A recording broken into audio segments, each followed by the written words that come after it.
Agro e prosa, apresentação Divino Ronaldo. O meu entrevistado de hoje será Márcio Bonin, diretor de operações da Conan. E o tema da nossa entrevista será o semi-confinamento como opção de terminação de bovino de corte. Márcio, como é que você está? Tudo bem, meu amigo? Olá, Divino, tudo bem? Tudo certo por aqui também.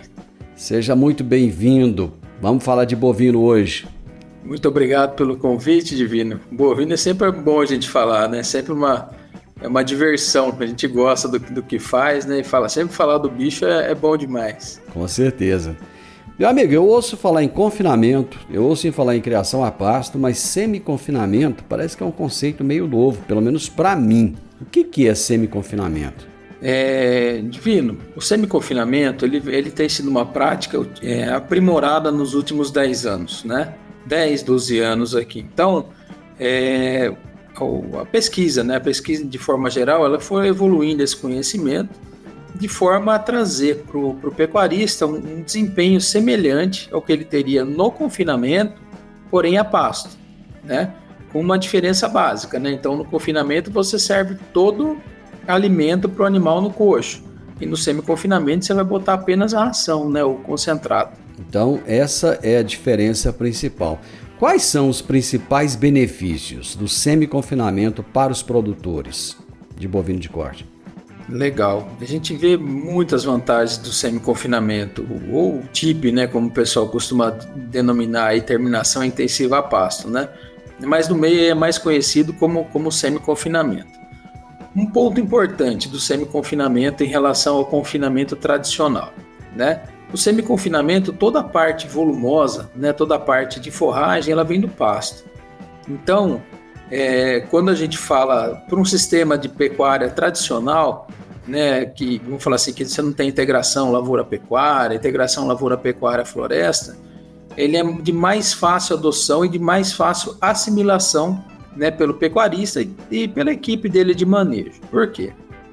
Quando a gente vai trabalhar com confinamento, às vezes a gente tem ideia assim, é só colocar o coxo, montar a fábrica, né, colocar o vagão e treinar a equipe e sair tratando boi. E não é bem assim. Então, quando você contrata o confinamento para a sua propriedade, você também contrata a agricultura, né?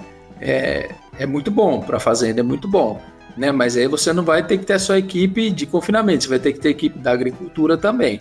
Por quê? Você vai ter que plantar silagem, produzir essa forragem, quer seja ela milho, sorgo, capim ou cana. Então, quando você contrata o confinamento, você contrata também a parte da agricultura para a fazenda. Para o sistema como um todo, é uma evolução bem legal, né? Mas se você quiser fazer isso do dia para a noite, você não consegue. Agora, com o semi-confinamento, basta você ter um misturador ou mesmo comprar uma ração pronta, né, adequada para esse tipo de manejo, né, ter um pasto com uma boa oferta de capim, uma boa oferta de forragem, colocar uma linha de coxo, que pode ser uma linha de coxo daquelas famosas bombonas plásticas, né? E ter um vaqueiro, um tratador que sirva de 1 a 2 vezes por dia a quantidade de ração, que também é menor do que o volume total da dieta do confinamento, né? Então, uma dieta de confinamento hoje, vamos falar assim, em matéria natural, você acaba servindo próximo aí da 30 quilos, 35 quilos por cabeça a dia, né? E no semi-confinamento você vai fornecer aí de 8 a 10 quilos do concentrado apenas. Então, facilita bastante o manejo. A gente tem falado muito sobre intensificação. Como é que esse TIP, o semi-confinamento, pode contribuir para essa intensificação? Olha, Divino, é legal. Então, tem um exemplo que a gente usa que ele é muito interessante, né? Então, num tempo desse aqui, que a gente está na transição de chuvas para seca, uma vez que o nosso sistema tradicional ele trabalha de 1 a 2 unidades animais por hectare, ou seja, em torno aí de 450 a 900 quilos de boi, sendo 1, 2 cabeças, 3 cabeças, seja quanto for, né? Então hoje a média Brasil é em torno de 1,2, 1,3 UA por hectare, quem produz de uma forma um pouquinho mais elaborada. O que a gente tem? Então vamos falar, conta 1 para 1 aí, né? Mais fácil. Então chega nessa época aqui, se a gente pegar uma propriedade, vamos supor, de 500 hectares hoje, né? Uma propriedade média. Né? Então eu tenho lá nessa propriedade média em torno aí das suas 500, 600 cabeças dentro dessa propriedade. Chega numa época dessa, boiada pesada, ela vai bater pasto. bate bastante e você não tem espaço para reposição. Quando a gente fala assim da necessidade de botar essa boiada fora, não ficar passando gado pesado na seca, eu pego 250 bois, né? Consigo pegar 250 bois e colocar em torno de 40 hectares, né? E esses 40 hectares aí são suficientes para eu entregar essa boiada gorda. Eu tenho um pasto inteirinho. Geralmente a gente não tem o 100% de boiada pesada, né? Você tem duas categorias, uma de recria e uma de terminação. Então eu consigo, vamos falar que metade da fazenda eu consigo limpar ela, né?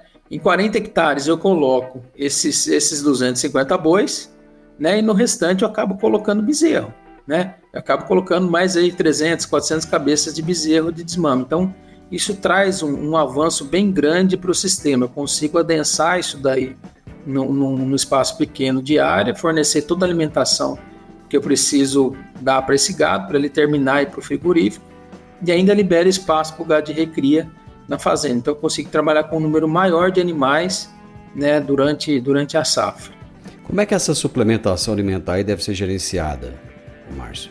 Divino, de forma geral, a gente trabalha aí vamos falar assim, alguns sistemas de 0,7% do peso vivo a 2% do peso vivo, né? Para uma terminação. No momento igual nós estamos agora, final de junho, a gente já não recomenda mais uma quantidade de ração inferior a 1,5% do peso vivo em lugares que tem bastante oferta de pastagem verde. Fala para o Márcio, mas onde eu vou ter aqui? Essas Rondônia, Acre, né, o Pará, a gente tem algumas áreas aí que chovem bem. De forma geral, o Brasil Central agora está tudo seco, né? O Sudeste e o Centro-Oeste está tudo seco. Então, o ideal é que a gente trabalhe com 2% do peso vivo. Em geral, a gente trabalha com 2% do peso vivo do peso inicial dos animais, né? Que é recomendado trabalhar com animais acima de 360, 380 quilos para início do tratamento. Como que a gente gerencia esse trato?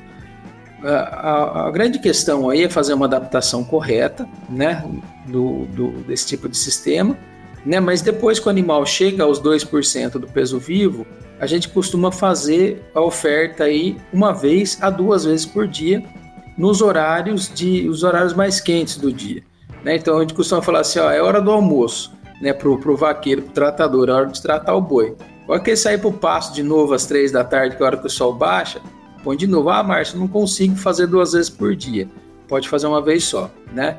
De preferência aí nesse intervalo aí das 10 da manhã, 9, 10 da manhã e 3 da tarde, que é o horário que o boi busca menos o pasto, né? Então ele fica mais próximo do coxo e a gente precisa que ele come pelo menos um pouquinho de pasto. Mas quando você faz isso 1 vez só, não vai ficar deficitário? Não fica, Divino, porque a grande questão é assim, o animal não consegue comer isso de 1 vez só. E à medida que a gente vai avançando a adaptação, ele vai comendo esse volume total ao longo do dia, né? Até porque a ração ela não tem uma palatabilidade total, ela tem um pouquinho de ureia, tem um pouquinho de aditivo que limita o consumo, né? E o animal vai se enfastiando também. É o mesmo efeito da farofa, né? Se a gente pega aquela farofinha molhadinha, né? Aquela lá que vem com um pouquinho de bacon, bota a bananinha, né? Ela vem um pouquinho mais umedinha, a gente vai comendo ela, né? Mas se pega uma ração seca, é semelhante à farinha, né? Quando você põe na boca e tem uma incrustando tudo, você vai ter que dar um tempinho até ela baixar para depois você voltar a comer. Então o boi funciona mais ou menos da mesma forma e ele vai comendo ao longo do dia isso daí. Gostei da comparação, viu, Márcio? Foi muito boa essa aí. Mas hoje a gente fala muito, Márcio, também em bem-estar animal, né? Quais são as práticas recomendadas de manejo para garantir esse bem-estar animal dos animais ali no confinamento, no semi-confinamento, né? Semi-confinamento, né? Esse é um ponto importante, Divino. Quando a gente fala em bem-estar animal, quando nós falamos assim, a diferença do confinamento e semi-confinamento. Quando nós trabalhamos aí com um animal em confinamento, ele tem ao redor aí, vamos falar assim, de 20 a 30 metros quadrados por animal, né? E ele sai do ambiente natural dele, ele vai ficar confinado, como diz o nome, né? Então toda a comida é feita via coxo, você tem uma competição maior dos animais ali dentro, hierarquia e tudo mais. Quando a gente fala do sistema de semi-confinamento ou ATIP, nós falamos aqui em torno de 4 a 5 animais por hectare, né? Então o espaço que você tem é muito maior para eles. Eles conseguem andar um pouco mais, ele não sai do ambiente natural dele, que é o pasto, né? Então, de forma geral, o animal ele fica melhor. Então, ele tem mais espaço para não ficar tão adensado, né? De aquela densidade populacional tão grande quanto é no confinamento. Em geral, as passagens a gente procura um espaço menor, né? Para pastos pequenos, né? Mas ele está no pasto, e se a gente conseguir um pouquinho de sombra nesse espaço, melhor ainda, né? Que a gente tem até a sombra natural das árvores aí que ajuda. Então é um sistema bem mais sustentável em termos de bem-estar animal.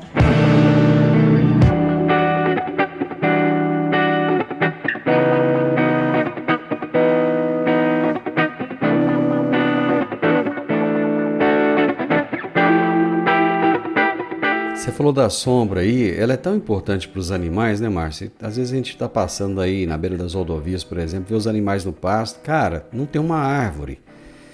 E eu não sei, eu acho que hoje já não está se admitindo muito mais isso, né? Não tá. Esse é um fator que a gente não pode negligenciar. Então já tem estudos, trabalhos científicos aí, números que provam já os benefícios da sombra, né?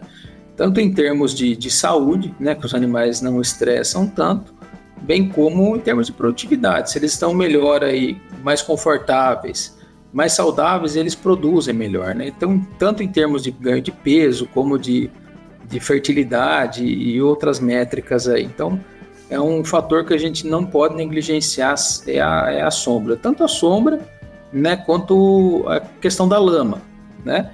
Então, muitas vezes a gente tem confinamentos, ou pega uma chuva pesada, vira aquele lamaçal. Principalmente o gado zebuíno, ele não gosta de lama, né? Ele não deita direito. Isso acaba estressando os animais, né? Então, da mesma forma, um ambiente muito quente, né, muito seco é prejudicial, ao mesmo tempo, formação de lama também é ruim, né? Aquele ambiente com bastante amônia e tudo mais, então você tem um ambiente mais aberto, mais confortável, esse animal com certeza vai produzir melhor. E de nada adianta dar uma alimentação de qualidade se não der uma água boa também, né, Márcio? Sim, a água é fundamental, esse é um ponto importante. Então, quando a gente trabalha com esses sistemas mais intensivos a pasto, né, com a adoção aí da TIP ou semi-confinamento, né, nós trabalhamos geralmente com a limpeza dos bebedouros, ela precisa ser mais frequente. Tem algumas dicas legais para isso, né? Então, para não ter que ficar lavando, não ter que ficar lavando o coxo todo dia, a gente tem algumas dicas, né? Isso daí é coisa da botina suja, né? Que a gente vai pegando na estrada, né? Então, o que acontece? Se você põe o coxo de suplemento muito próximo ao bebedouro, os animais vêm com aquela farofa no nariz, né? Vem com aquele concentrado no nariz, e ele vai direto para a água, ele põe o focinho na água, essa ração sedimenta, né, e vai acabar formando vai acabar fermentando dentro do bebedouro, né? Isso. Então, o que nós costumamos recomendar? Que esse coxo, o coxo de suplementação, ele esteja em torno de 50 a 100 metros distante do bebedouro. Por quê? Uma vez que o animal vai no coxo, ele se alimenta, né? Ele tem um espaço para ir lambendo, né, a narina, lambendo o focinho, né? E ao mesmo tempo ele vai baixando a cabeça, vai beliscando algum capinzinho que tem ali, e ele vai limpando. Então, vamos falar assim, o espaço de limpeza do coxo, ele acaba sendo bem maior, né? Você consegue ter uma qualidade de água muito melhor quando você coloca um pouquinho distante, né? A gente sabe que às vezes não é possível lavar o bebedouro todo dia, como é feito no confinamento, né? Mas você consegue espaço aí de 2, 3 dias, aí, dependendo da distância, deixar o coxo mais limpo, né? Uma qualidade de água melhor para os animais, que impacta muito no ganho de peso, né? Tem trabalhos aí que chegam a uma diferença de até 100 gramas por cabeça dia em função de água limpa, né? Ou água, vou falar assim, ou água suja. Também tem que ter um bom senso de não colocar longe demais também, né? Porque senão os animais têm que andar muito para chegar onde está a água, né? Não, de fato. Então, vamos falar assim, de 50 a 100 metros é um ponto importante. E se for em bebedouro, é melhor ainda, né? Que não for em aguada natural.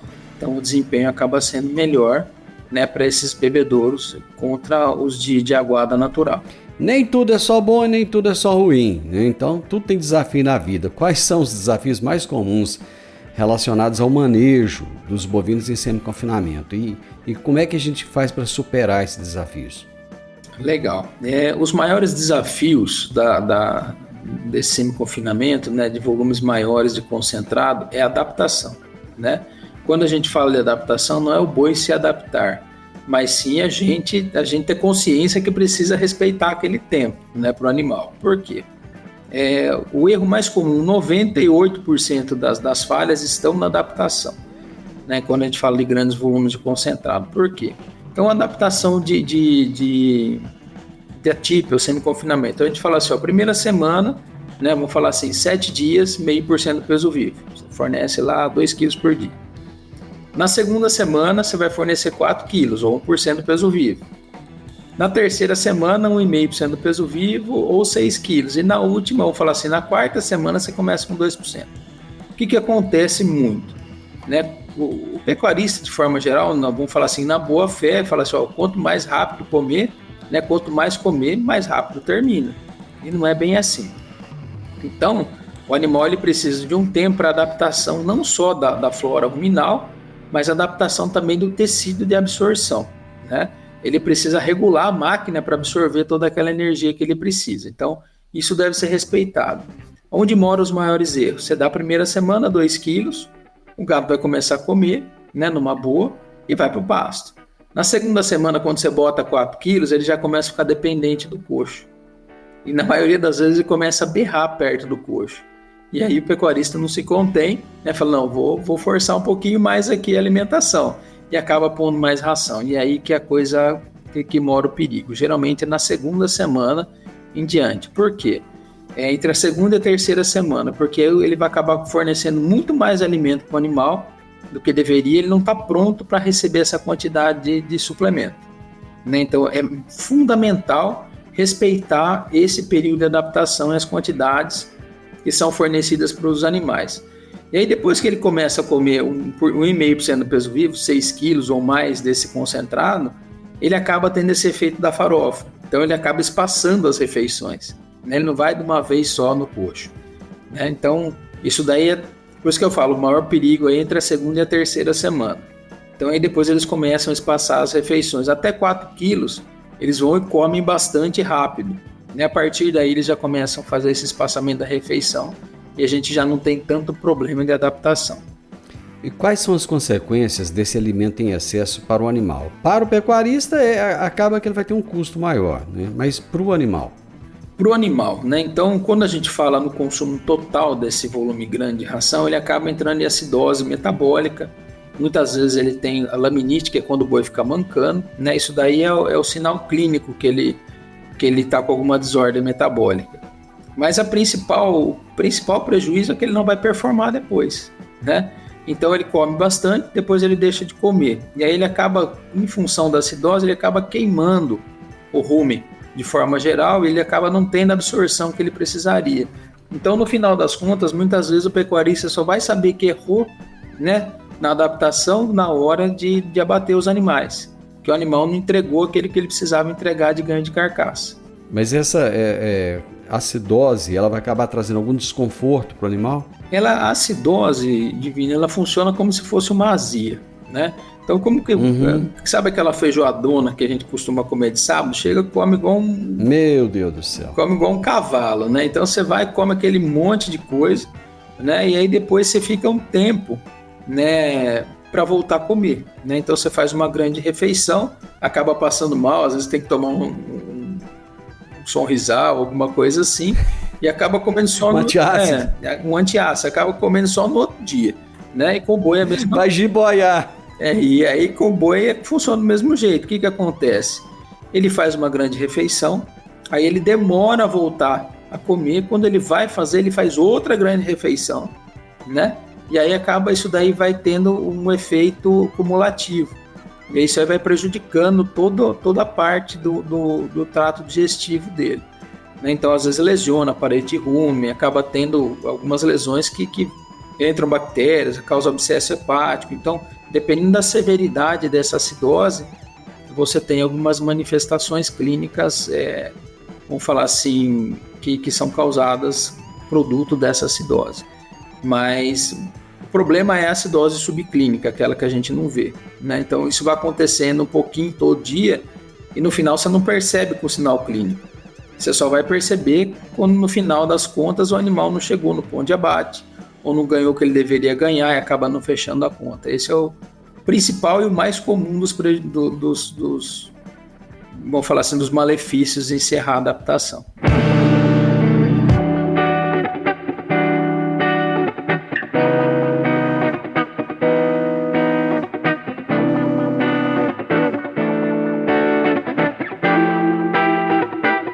Mas eu não sei se vocês têm números aí ou percentuais, né, de como o semi-confinamento pode afetar a rentabilidade do produtor quando comparado ao confinamento total ou então à criação extensiva.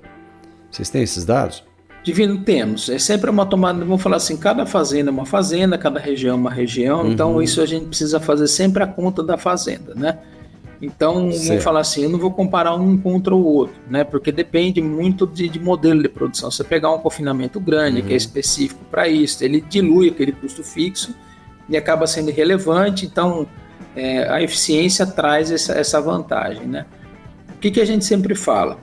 A grande questão é a tomada de decisão, né? Ter o que fazer com o animal e fazer isso dentro de casa, né? Então, muitas vezes você fala assim, eu vou mandar para um boitel, ótimo, mas nem todo mundo tem um boitel próximo que pode mandar, né? Eu vou começar com uma estrutura de confinamento aqui, vamos falar assim, se fazer o confinamento de forma mais ou menos, ou fazer uma TIP, um semi-confinamento, eu prefiro fazer uma TIP, porque a complexidade é muito menor, né? Então, e o investimento em termos fixos, assim, também é menor em termos de estrutura. O que a gente sempre procura fazer? Essa é uma máxima que eu ouvi, eu não sei se foi do Rodrigo, eu não lembro qual dos consultores foi, que posso estar, vamos falar assim, não quero me equivocar aqui, mas ele fala assim, a partir de 14 arrobas o boi não é mais da fazenda, o boi é do mercado, né? Então, o que acontece? Naquele momento você não tem muito mais o que fazer, você tem que pôr ele fora da fazenda, né? Então, qual que é a conta que precisa ser feita? É fazer uma conta que se ajuste no máximo aí ao valor do abate. Então, vamos supor, o valor da minha arroba é 220. Eu quero produzir uma arroba de 220 no máximo. Então, todo o dinheiro que eu tinha que ganhar, né, vamos falar assim, via de regra, eu ganho antes, na recria. Se eu puder ganhar um pouquinho ainda na terminação, eu ganho. Mas via de regra, eu tenho que botar esse boi para fora, porque o custo alimentar dele ele passa a ser muito alto. Né? Então, para eu fazer uma terminação dos animais, eu tenho que ser bastante eficiente, né? E o semi-confinamento é alguma coisa que me dá essa garantia, né? Ele me entrega um bom resultado desde que seja feito adequadamente. Então, vai depender bastante do preço de milho, da fonte energética. Então, você comprando bem o milho, comprando na safra, tendo um produtor próximo, alguma coisa assim, ele impacta muito no custo. Então, cada um tem que fazer a sua conta na fazenda. Então, vou falar assim, 85% do custo é preço do milho, né? Desse resultado é preço de milho, que é o que entra mais na conta, aí vamos falar assim, da ração. Cobra-se muito hoje da pecuária sustentabilidade. Aliás, não só da pecuária, né? Do agronegócio de forma geral, fala-se muito em sustentabilidade. O semi-confinamento, você acha como é que ele pode contribuir para a sustentabilidade da produção de bovinos de corte? Olha, a sustentabilidade ela tem um leque de vertentes aí, né? Então você fala assim, qual que é a sustentabilidade que a gente vai falar, né? Muita gente fala assim, tem sustentabilidade social, sustentabilidade, vamos falar assim, ambiental, sustentabilidade de financeira, né? De forma geral, eu vejo assim, esse tipo de ferramenta para a gente usar na fazenda, ela traz mais remuneração para o pecuarista, né? Então ela acaba deixando, quando você trabalha, quando eu falo de sustentabilidade, ela tem um apelo importante, eu vou tocar alguns assuntos, né, alguns pontos, né? Em termos de sustentabilidade ambiental, eu não tenho uma concentração tão grande de dejetos, né, como é o confinamento. Então, no confinamento eu preciso ter um cuidado com água de chuva, com água de escoamento, vamos falar água lixiviada, né, para córrego e tudo mais. O semi-confinamento, por ele estar mais espalhado, eu acabo não tendo esse problema, né, ambiental, de multa e uma série de coisas por enquanto. Então, essa questão ambiental é bom. De forma geral, eu acabo concentrando um pouco mais de esterco, um pouco mais de urina, de nutrientes, isso acaba sendo até benéfico para o pasto, né? Então, é um ponto importante também que eu não destruo o pasto. Vou falar assim, meu pasto ele acaba tendo um tempo de vida maior. Do fator, vamos falar assim, do fator econômico, financeiro. ele traz mais giro de capital para a fazenda, ele traz mais dinheiro para a fazenda, ele acelera o ciclo. Quando a gente fala de acelerar o ciclo, não é só produzir mais, mas é estar dentro do ciclo, né? Eu consigo comprar um bezerro e estar com ele mais próximo do abate. Então, quanto mais rápido eu fizer isso daqui, da minha compra até a minha saída, eu consigo estar dentro do mesmo ciclo, né? Então, é diferente você comprar um bezerro de 2.000 e vender ele numa arroba de 200, né? E você comprar um bezerro de 3.500 e vender numa arroba de 200, né? Que aconteceu muito agora, né? Então, quando você acelera o ciclo de produção, você acaba ficando mais dentro do ciclo, né? E suas tomadas de decisões, elas são mais assertivas. Isso, de forma geral, ela traz uma certa vantagem para o pecuarista, né? Porque ele acaba tendo perspectiva do que ele tá investindo, do que ele vai receber, né? Quando você espaça muito esse ciclo, você acaba não mensurando de forma geral o que é lucro, o que é prejuízo da sua eficiência de compra, da sua eficiência de produção, e você fica à mercê do mercado. Ô Márcio, que conselhos você daria para os produtores que estão considerando nesse momento agora a transição para o semi-confinamento? Olha, o conselho é: nunca faça daquilo que você nunca fez antes, nunca faça assim, não dá tudo dentro, sabe? Não bota todas as fichas no mesmo, vamos falar, todos os ovos na mesma cesta. Se você decidir hoje começar com um semi-confinamento, com uma TIP, faça 1 ou 2 lotes para aprender como faz, né? Às vezes não é o que fazer, mas o como fazer é importante, né? Essas dicas que a gente pega aí da botina suja, elas são importantes. Então aprenda a trabalhar, aprenda a fazer, né? Vê na sua realidade, faça a sua conta, né? Falou, deu certo aqui, isso a gente recomenda sempre para fazer. Fala, você vai começar a fazer? Faz com pouco, porque aí é um momento de aprendizado da fazenda, do seu operacional, do manejo de pasto, para você saber quanto que aguenta naquele pasto. E nunca sobrecarregue vamos falar assim, da forma, nunca vou no limite. A literatura fala que aguenta até 8 A por hectare. Eu não vou trabalhar com 8 As no princípio. Eu vou trabalhar com 3, com 4 no começo e vou ver como é que esse trem funciona, né? Depois aí você vai sentindo o pasto, vai sentindo a área e vai chegando, sabendo até onde vai, né? Então, inicia com poucos lotes, aprenda a fazer esse tipo de manejo e mensure o resultado no final, né? Faça a conta antes, faça a conta depois. E se possível, né, Divino, hoje a gente fala assim, a gente sempre tem 6 meses de previsibilidade de mercado. Se possível, trave, né? Faça uma operação de hedge na bolsa, um contrato com frigorífico, alguma coisa, né? Ou mesmo na bolsa, tem inúmeras empresas que fazem isso daí, hoje é bem comum. Trava, porque aí você já sabe quanto custou seu boi, quanto você entra, quanto você vai gastar e por quanto você vai vender. Esse é o melhor dos mundos, sabe? Esse é o melhor dos mundos para a gente fazer a operação de forma bem segura, bem sustentável e para que ela se perpetue na fazenda. E eu creio que buscar uma orientação técnica também é importante, né? Com certeza. Então, a orientação técnica ela é fundamental, né? Essa avaliação inicial, essa indicação, essas percepções de quem já está no campo fazendo, né? Indicando isso todo dia, ele encurta bastante o processo do que ir sozinho, né? A gente tem não só a Conan, como tantas outras boas empresas aí, filiadas aí também a Asbram, né? Que é a Associação das Indústrias de Suplemento, né? Elas podem contribuir de forma geral aí pro sucesso aí desse tipo de manejo, assim como confinamento, assim como sistemas mais intensivos a pasto. Não pode perder o olho na ciência e a questão técnica para você implantar. Baseado em dados, não tem muito para onde fugir e é uma garantia grande de sucesso. Mas eu costumo dizer o seguinte, coisa boa é prosa boa. E a prosa que você foi boa demais da conta, eu gostei. Obrigado, viu? Eu que agradeço, Divino. Passa muito rápido o tempo, né? A gente começa a falar. Passa. Mas quando a prosa é boa, passa. Passa mesmo. Eu te agradeço muito essa oportunidade. Foi uma alegria estar aqui contigo. Amigo, um abraço para você. Fica com Deus, viu? Obrigado, fica com Deus. Tudo de bom. Eu conversei com o Márcio Bonin, ele é diretor de operações da Conan. E o tema da nossa entrevista hoje foi o semi-confinamento como opção de terminação de bovino de corte. O podcast Agro e Prosa tem o objetivo de falar do agronegócio de forma fácil, simples e descomplicada. Diariamente conversamos com os maiores atores do agro e abordamos os mais diversos assuntos de interesse de produtores rurais, técnicos, pesquisadores, profissionais da área e simpatizantes do agronegócio. Se você gosta do nosso podcast, então você pode nos ajudar. É muito simples. Basta seguir-nos nas principais plataformas de streaming e também no YouTube. Se você deixar um gostei, compartilhar os episódios e deixar um comentário, já vai nos ajudar muito a dar relevância tanto ao podcast quanto ao canal. E o mais importante de tudo, nos siga para receber notificações de novos vídeos e episódios. Um grande abraço para você e até a nossa próxima prosa.